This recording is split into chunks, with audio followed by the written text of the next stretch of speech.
Hi friends, welcome back to our channel. ఈరోజు మన video వచ్చేసి పల్లి చిక్కీ ఎలా చేయాలో చెప్తాను. ఫస్ట్ అయితే పల్లీలు మీడియం టు లో ఫ్లేమ్లో దోరగా వేయించుకోవాలన్నమాట. హై ఫ్లేమ్ పెట్టేస్తే మనము లోపల సరిగా వేగవు, పైన మాత్రం వేగింటాయి అన్నమాట.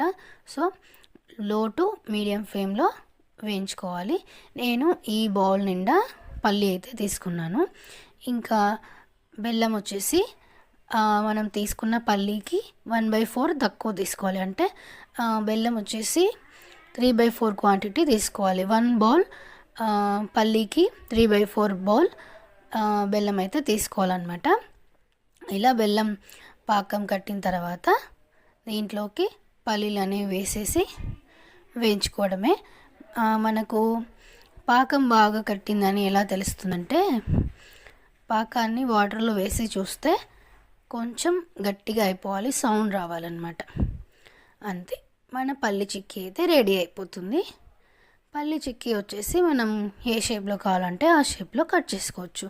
ముందుగానే ఒక ప్లేట్ పైన నెయ్యి కానీ నూనె కానీ రాసుకొని పల్లి చిక్కీ అన్ని దాంట్లో వేసేసి మనకి ఏ షేప్లో కావాలో ఆ షేప్లో కట్ చేసుకోవచ్చు. కొంచెం వేడిగా ఉన్నప్పుడే కట్ చేస్తే పీసెస్ అయిపోతాయి. ఇంకా స్వీట్నెస్ మీకు ఎలా కావాలో అలా తీసుకోవచ్చు. కొంచెం స్వీట్ ఎక్కువ కావాలనుకుంటే బెల్లం ఫుల్ బౌల్ తీసుకోండి. లేదు తక్కువ కావాలి అనుకుంటే హాఫ్ బౌలే బెల్లం అయితే తీసుకోండి. బెల్లం ప్లేస్లో చక్కెర అయినా తీసుకోవచ్చు, మీ ఇష్టం అది. ఇంతే, ఇంక ఈ వీడియో మళ్ళీ నెక్స్ట్ వీడియోలో కలుద్దాం. Bye bye.